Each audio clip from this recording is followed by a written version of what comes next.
evening to all of you. It's good to be back. I apologize for missing last Monday, Tuesday, and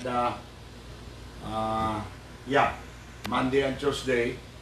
So karon lang tayo nakabalik tungod sa daghan patapod og mga concern. I've been doing some visits to our churches. O na to sa pagtuo in Liloan, a little bit far from the city. Dito ta namisita sa usa ka pamilya.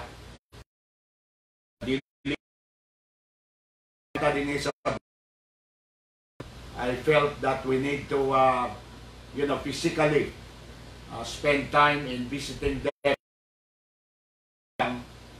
In fairness nga makagawas ta because of our authority, kay kung wala pa ta dili ta connected sa chaplain service sa ACSERT. Of course, I'm an honorary chief of, and then nagawa Navy. I'm a reservist sa Navy. Mga authority na pwede lang ko mugawas, no? Mao lagi nga dapat your backup in prayers as I go around doing visitation every day. Not only sa mga members, I also visit some members of ACSERT and others. So mauna nga pagkahapon parang gulay na ta. Gusto ron ko man nga mag-broadcast ta medyo kapoy ka mauna yun nga mo skip muna ta. We have broadcast Monday and Tuesday. Of course, balik kami kagabi sa prayer meeting. And then ngayon, I felt that I'm able to bring a message tonight.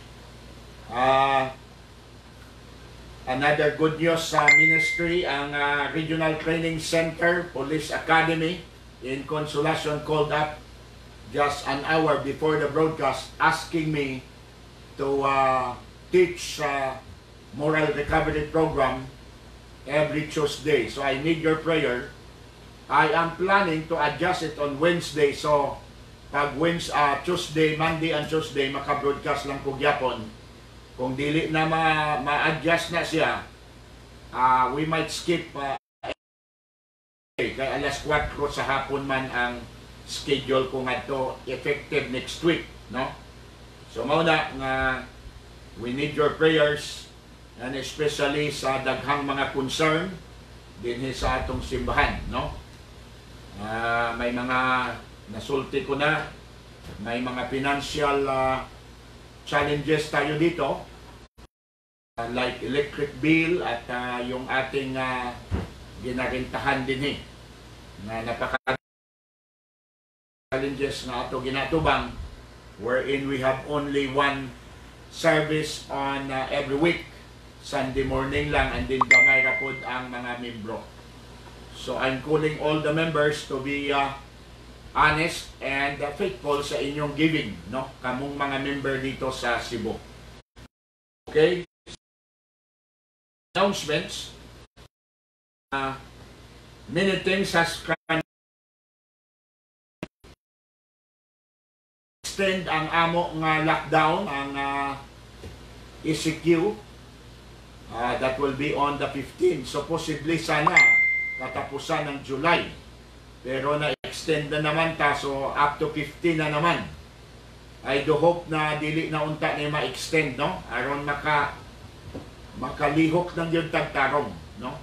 Dili man ta kabalik 100%, at least siguro 80% makalihok tower in karon mga 30% lang pod ang ating mahimo sa atong ministry. So you pray for Cebu City. Next door lang sa balay may namatyan kami, and then 100 meters away yesterday may naana namang gi-pick up ngadto sa akong residence dito sa may basketball court. If you know the place where I am residing, Barina ngadto dito, and then I was told na matud pa ng ibang member na baka forbid sila to get out on Sunday. So ang puan lang na nato nga dili unta kay nasulti ko na niya fighting this principle na kung ang isa ang nakasala dili tanan apilon, no? Ang sala sa usa dili buoti pa sala di ay nato nga maigo ta, no? Di ay nato magkasakit. Kinsa man ganahan magkasakit? Wala. Dili maayo sa atong mga barangay officials or ang ato mismo nga government officials pag may nagkasakit dayon butangan og cordon. Napaka-discouraging po yan. One, sa pamilya mismo. Let's say ang father nila na nagkasakit, cordon dayon unsa ang madala sa mga anak ni anak. As if gi-judge na nato sila. And then ang komunidad around, surrounding that area. So dili dapat nga naman nga usa lang ang nagkasala, apilon ang buong komunidad. And then dili man proven, kay nang hunaw naman ang WHO ni ani, dili man proven nga makatakod. Wala tang positive na or legitimate na evidence na makatakod. Oh. So nga naman, bag-o lang ko nag-post kung ang mask ay talagang makaprotekta. Nga naman ipadistansya pa ta ng 6 feet. Again, another question. Kung ang social distancing na 6 feet ay okay, nga nung mag-mask pa ta? And then last question. Kung kining duwa, mask and social distancing 6 feet, ay mugana ni siya, why the lockdown? So, dako nga question kini. Okay man ka kung magmas, dili man makatakod. Karon nga no ipadistansya mo pa. Karon okay man ka nang mag-distance ng 6 feet. Nga no ipamask mo pa. Ngayon kung okay ang distance at mask, okay, social distancing, magmask pa ta, nga no i-lockdown pa. Kung dili ba naman may mga hidden agenda ng mga gobyerno nato, sunod-sunod lang ta sa WHO. Minsan walang wisdom ang atong mga officials. Di nila makita ang check and balance. Walang common sense.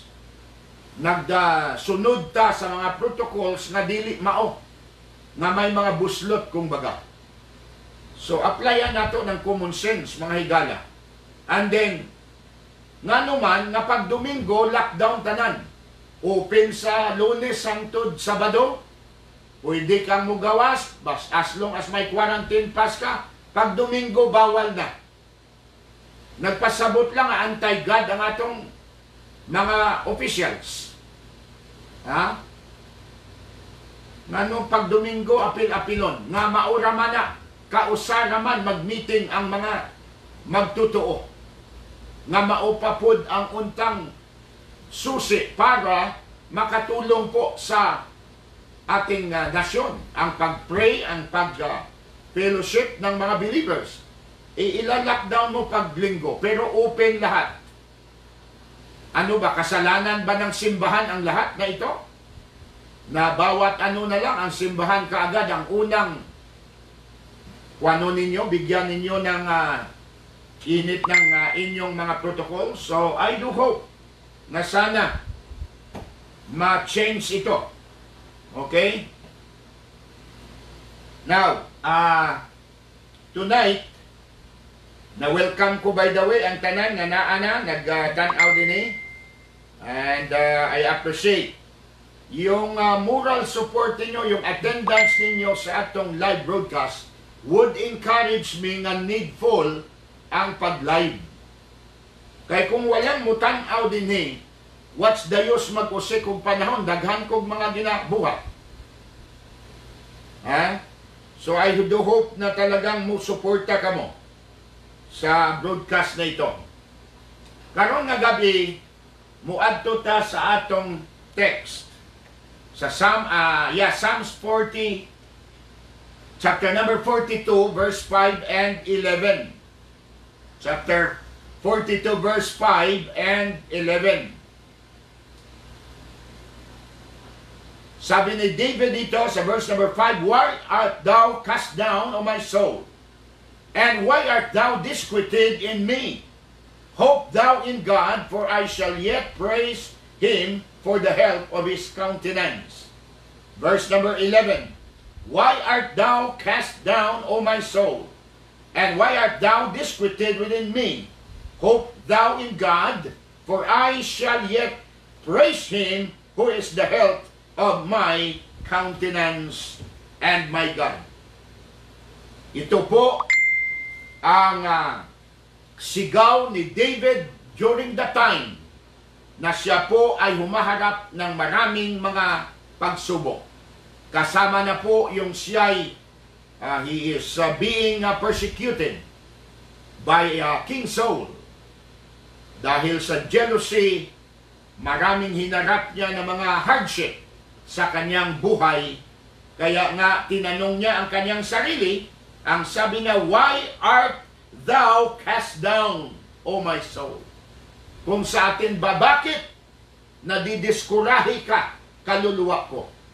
Bakit bagsak ang iyong tinatawag na energy? "Why art thou cast down, O my soul? Why art thou disquieted within me?" At sinagot niya rin po, "Hope thou in God." So ngayong gabi, ang topic po na ating i-discuss, ito po, hope in the midst of hardship. Ang hope sa gitna ng maraming mga kahirapan o pagsubok. Hindi na dapat debatihin natin kung naaba tayo, kung nandito ba tayo sa hardship sa panahon na ito. 3 months na ang dumaan at maraming mga hardship na siya nating dinaanan, mga kapatid. So, tignan po natin why David gave the solution to his question. "Why art thou disquieted within me?" Ang sabi niya, "Why art thou cast down on my soul?" And he answered that question, 2 questions, "Hope thou in God." Tonight, we will uncover the solution to hardship.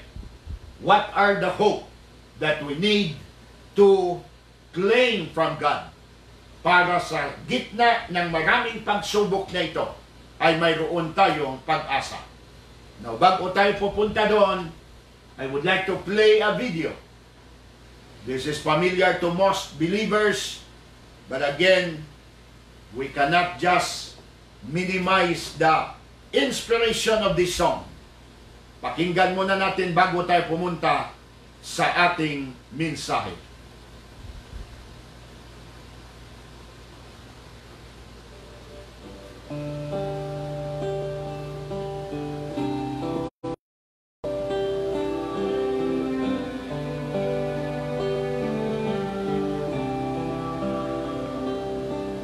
Sometimes we go through trials that are so hard to bear. We lift our face toward heaven, saying, "God, are you really there?" I've asked that same. Yes, I've been down that road, but looking back, I now can tell you, He's always led.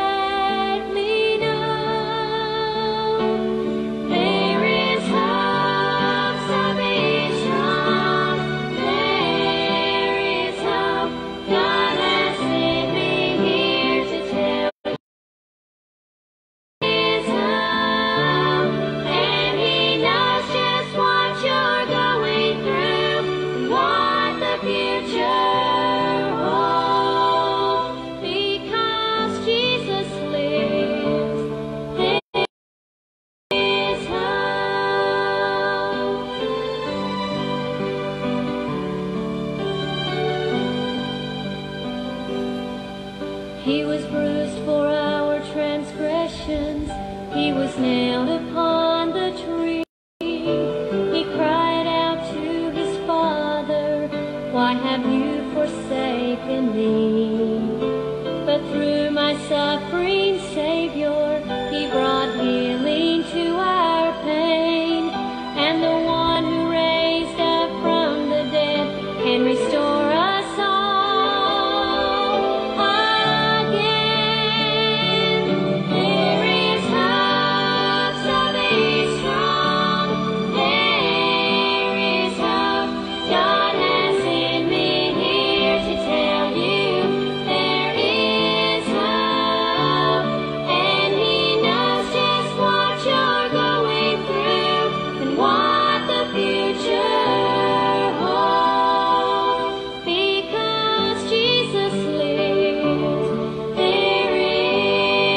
Okay, so napakagandang awitin po. Isang inspired song that really encourages us na sa kabila ng mga subok sa buhay ay mayroon tayong pag-asa. At ang pag-asa na ito po ay nasa Panginoon. Lahat po tayo, without exemption, ay dumaranas, dumadaan ngayon sa maraming mga kahirapan. Hardship in finances, hardship sa ating physical na mga problema, hardship sa ating komunidad, hardship, lahat na ito, lahat ng anggulo ay hinaharap po natin ito. But salamat, kagaya ng nasabi ng awit, there is hope. Habang buhay po tayo, ang sabi nga nila, ay may pag-asa. Alam niyo po, palagi kong sinasabi na ang tao mabuhay ng 3 araw without food. Ang tao ay mabuhay ng 7 araw at 3 araw without water, but 7 days without food. Kahit isang sandali, pwedeng mamatay ang tao pag nawalan ng pag-asa. Sa oras na mawala ang pag-asa sa buhay mo, pwedeng mag-suicide ang tao. Marami ang nagsi-suicide ngayon dahil sa kanilang paningin, wala ng kapapag-asa. Sasabihin ko muli, habang buhay, may pag-asa. So therefore, ngayong gabi, papansinin natin ang 3 bagay about hope in the midst of hardship. Tignan po natin kung ano ang maitutulong ng pag-asa nito. Number 1, our confidence in the Lord provides hope. Ang ating pananampalataya, ang ating pananalig sa Diyos ay magdadala ito ng pag-asa. When we put our confidence in God, it will provide hope. Ang problema, pag nawala na ang ating pananalig sa Diyos, automatic, susunod na wala na rin pag-asa ang buhay. And many people lost their confidence in God. Kailangan nating manatiling manalig sa ating Panginoon sa kabila ng maraming mga pagsubok na ito. And by the way, dapat ikondisyon natin, mga kapatid, mga mahal na mga mananampalataya, ikondisyon natin ang ating mga isipan na habang palapit na palapit tayo sa ng Panginoon, marami at lumalaki, tumataas ang kahirapan. Hindi po ito bumababa. The more we come closer to the end of this dispensation, the more we come closer to the rapture of the church, we will suffer more persecution, more trials, more problems, marami. Huwag ka nang umasa pa na may mga pagbabago ang lahat.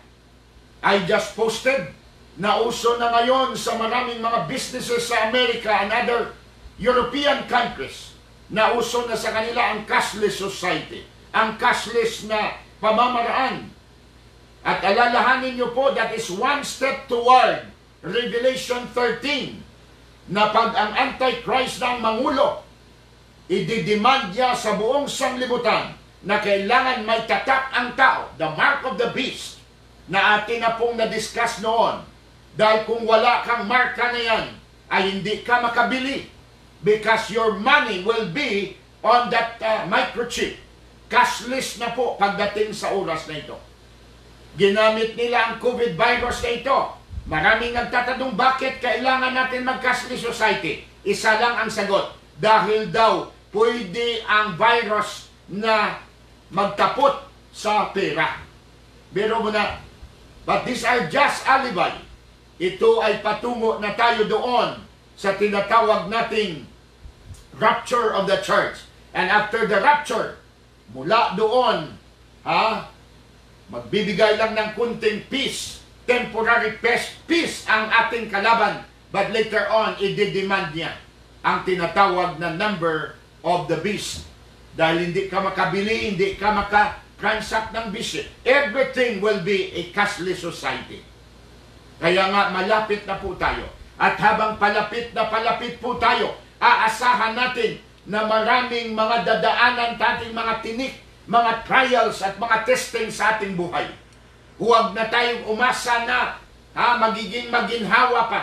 Maginhawa lang tayo in the midst of this storm, in the midst of this pandemic, because of the Lord Jesus Christ.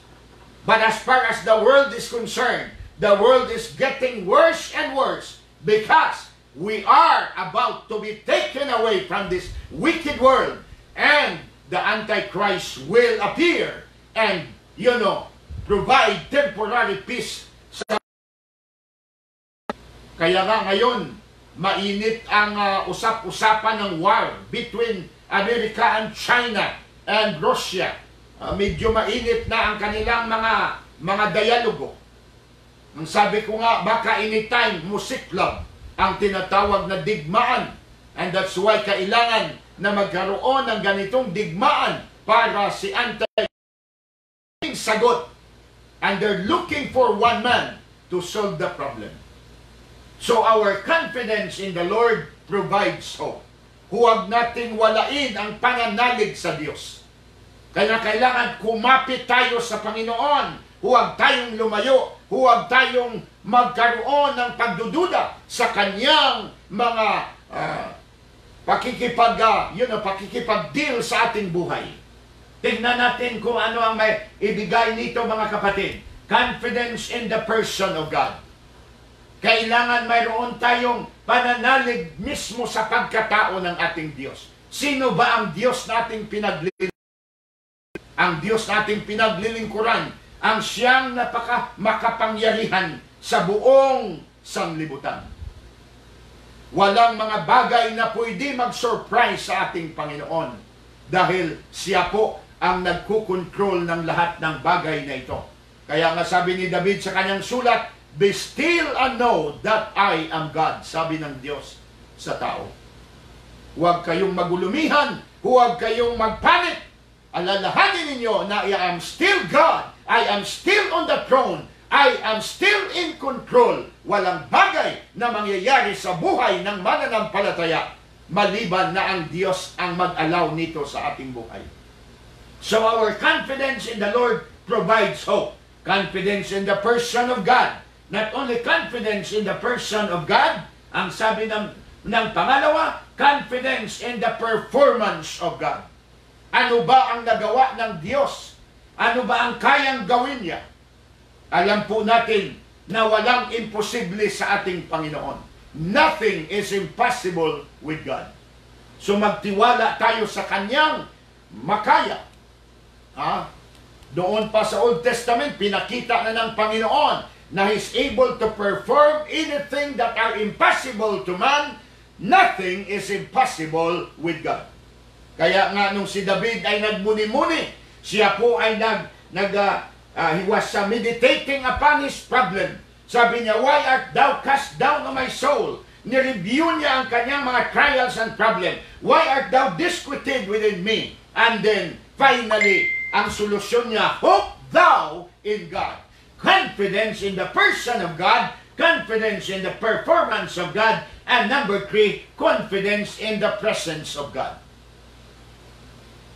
Alam niyo po, habang tayo'y dumadaan sa mga problema na ito, ang palagi nating marinig, mga noises na ating marinig sa Facebook, sa balita, sa TV, sa internet, lahat po ay ingay ng mga negative na mga balita. Kaya nga paminsan-minsan kailangan natin magkaroon ng time sa presensya ng Diyos. Naalaala ko yung may isang tao na nawala niya ang kanyang relo doon sa isang bar na puno ng hay. Wala pong hay sa atin dito. Ang hay po ay pagkain po yan ng mga kabayo at mga baka. Pagdating po ng summer, bago ang summer, October pa lang, I observed that when I went to America, nilalagyan na nila ng hay yung bar nila, yung mga malalaking kamalig nila, dahil ang mga domestic animals cannot endure the snow. So itatago yan nila pagdating ng snow, and that's why maraming mga hay po dyan na yun ang kinakain nila. Now, the story goes that this man lost his watch. Ngayon, dahil sa dami ng hay doon, nakatambak, tumawag siya ng mga bata na naglalaro sa labas. At sinabi niya, bibigyan ko kayo ng premyo kung sinong makakita ng relo ko. So ang dami ng bata, mga 200, nagkukumpit sila, pangita, hanap ng relo na yon. To make that long story short, hindi nila nakita. So umuwi yung mga bata. And the man that lost the watch was so depressed. And finally, nakaisip siya. Bakit sabi niya naman na pinadalhan ko pa ng bata na magugulo na ang ingay? I think the better way para malaman ko ang watch o makita kong watch, uupo ako rito and keep my mouth shut, meaning I will be in silent for few seconds or minutes and then listen. Later on, umupo siya, walang kaimik-imik, tahimik siya. And finally, nakita niya kanyang watch. Nung umuwi siya sa kanyang bahay, ang tanong ng misis, paano mo nakita ng mga bata, ang dami nila hindi nakakita? Yeah, I found the answer. Kailangan pala manahimik muna tayo at pakinggan natin ang tik-tak ng relo. At nung ako'y nanahimik doon, pinakinggan ko lang, sabi niya, in the midst of silence, sa gitna ng katahimikan na yon, napakinggan ko ang tik-tak ng relo at doon ko pinuntahan, nakita ko. Ang moral lesson po nito, sa kabila ng maingay na balita't mundo na ito ng pandemic, mga kapatid, kailangan natin to stay in the presence of God, listen to God, para lalo nating mapakinggan siya. Kahit sa kabila ng bagyo. Naalaala niyo si Kristo nasa gitna ng storm, ang mga disciples nagsisigawan na dahil malulunod na sila, napupuno na ng tubig ang bangka. But Christ was still sleeping at the hinder part of the boat. Ano po? Nag-i-enjoy siya ng presensya ng Diyos. Alam niyo po, kung nag-i-enjoy tayo ng presensya ng Diyos, hindi natin mapapansin ang mga problema sa ating paligid. Ang nangyayari, ang ating tainga palaging nakikinig ng chismis, ng mga balita, ng mga negative na mga balita. That's why hindi natin na-i-enjoy, na-feel ang presence ng Panginoon. Hope in the midst of hardship, we must have our confidence in the Lord because it provides hope. Ang pangalawa, hope in the midst of hardship, not only our confidence provides hope, but number 2, our commitment to the Lord, hope. Ang ating commitment sa Kanya.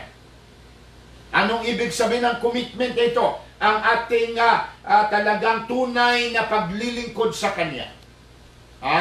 Number 1, ang commitment nato to love the Lord. Do you love the Lord? Mahal mo ba ang ating Panginoon? Ito ang dapat na manalaytay sa ating mga puso, mga kapatid, na pag tayo'y committed sa Panginoon at ito'y magdadala ng pag-asa sa ating buhay, ang commitment na ito must be a commitment to love the Lord Jesus Christ as our Savior. Kailangan natin ang pagmamahal sa Diyos.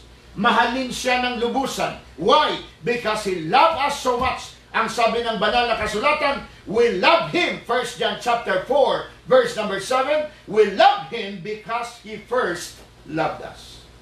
Hindi tayo ang unang nagmahal sa Diyos. In fact, ang banal na kasulatan, nung nagpa-survey ang Panginoon sa Book of Romans chapter 3, ang report sa nag-survey, sabi niya, none that seeketh after God, none that understandeth.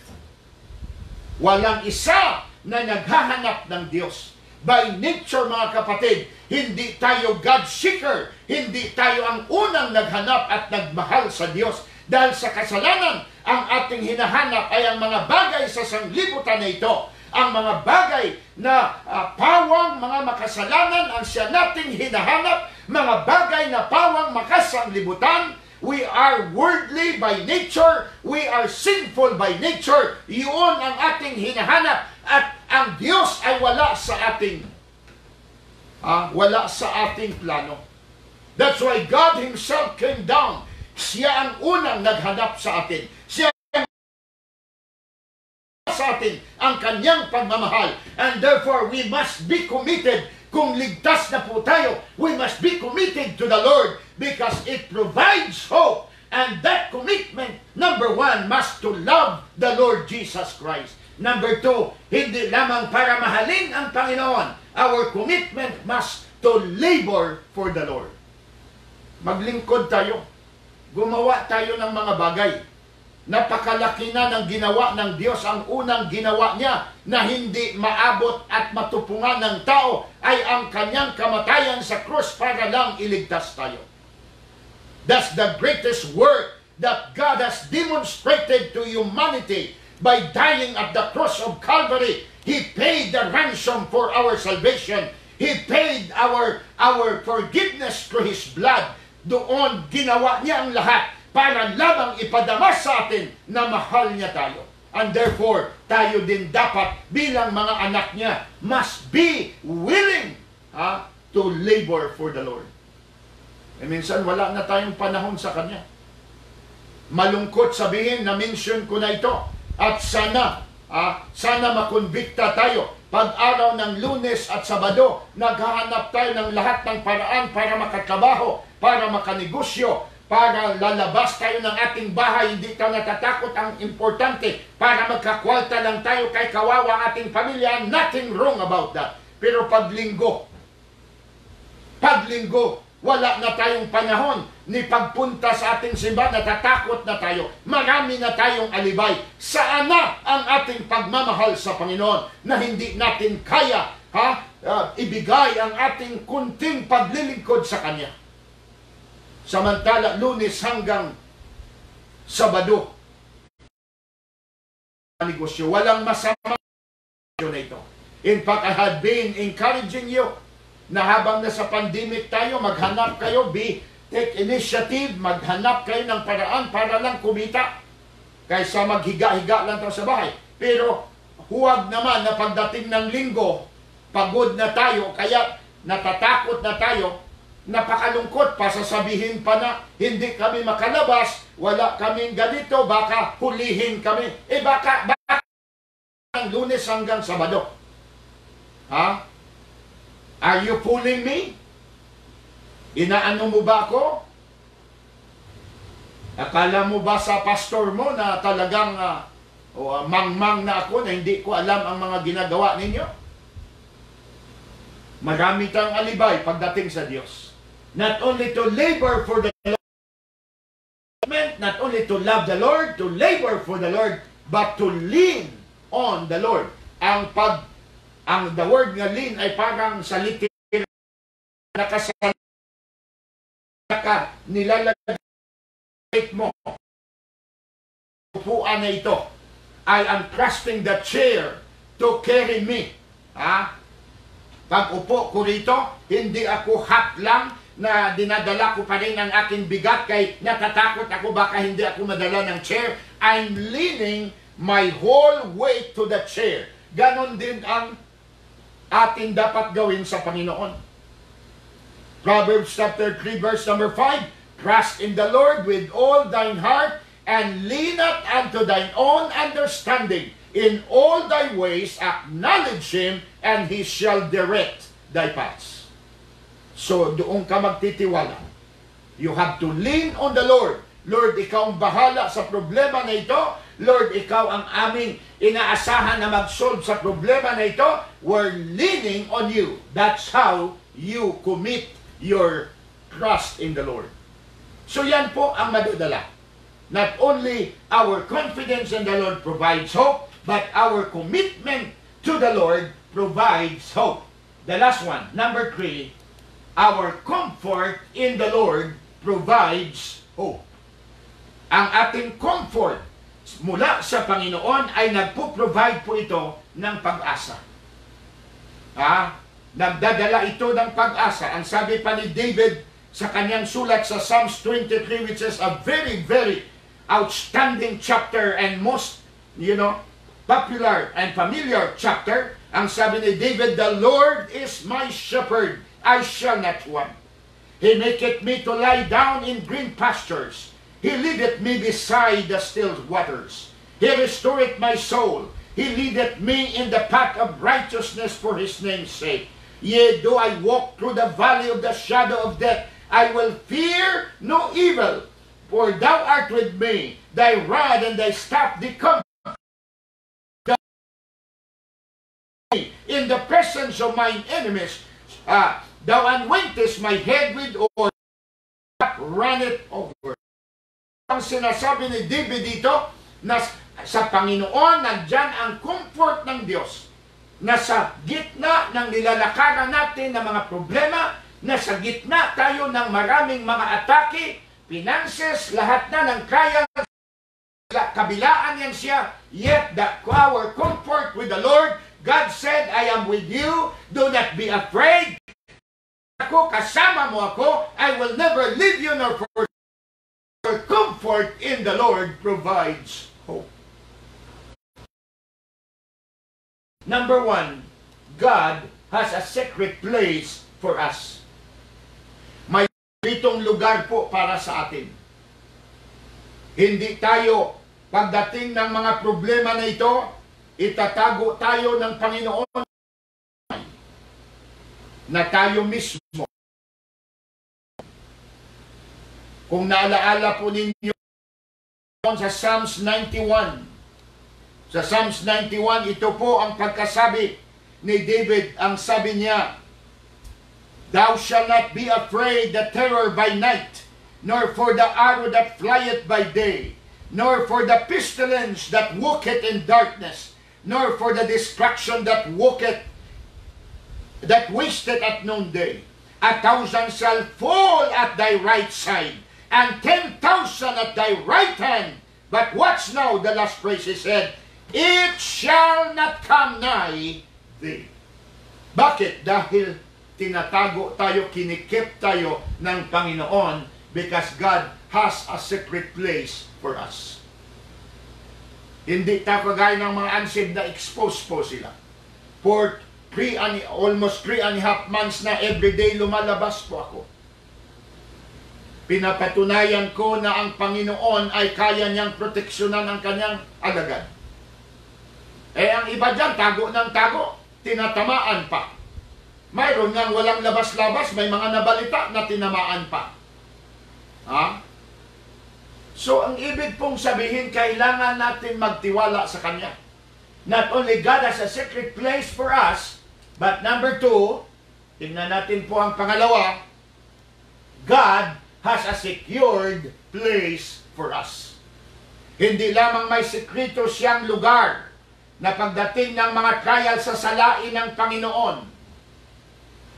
Nakapansin ba kayo na pag ako'y lumaki sa probinsya at dahil hindi naman tayo mayaman, laking hirap po ako paggabi, naglalagay kami ng kulambo, moskitero, ang tawag po sa ating lingwahe. Why? Because maraming lamok. Parang ganun po ang turing ng Panginoon. Hindi literal na binilalagyan tayo ng kulambo ng Panginoon, but may secured place siya sa atin. Na kahit ano ang dami ng mga arrow that flieth by day, ang sabi ng verse number 5, "Thou shalt not be afraid for the terror by night, nor for the arrow that flieth by day." Maraming pana ang jablo na pinapana sa atin, and yet hindi tayo tinatamaan, lumilihis lang ang mga bagay na yon dahil God has a secured place for us.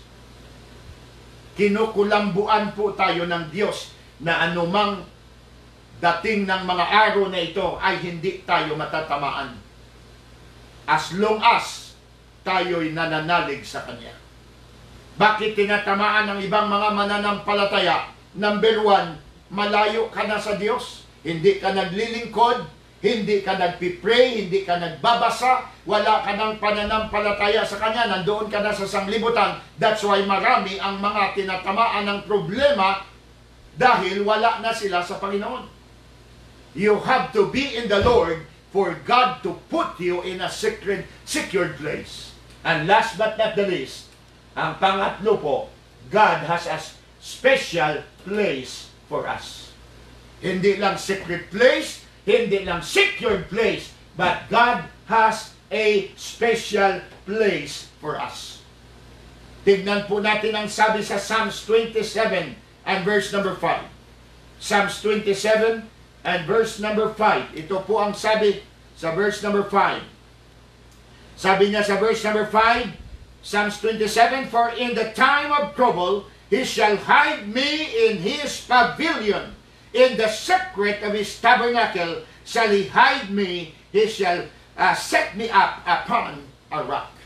So may lugar na special place ang Diyos. Sa panahon ng maraming mga pagsubok sa ating buhay, ilalagay po tayo sa secret place ng Panginoon. Ang tawag ni David na ito ay pavilion. Now, kung ating pong pag-aralan ng pavilion na ito po ang pinakagitna ng tabernacle. Mayroong lugar ang priest doon na tinataguan para sila ay nasa secure na lugar, sa sekreto na lugar, dahil yun ang special place for them. Ganon din po tayo. May special place na lugar ang Panginoon para po sa atin. In Psalms 18 verse number 11, ito pa po ang sabi ni David sa Psalms 18 and verse number 11. Babasahin ko po.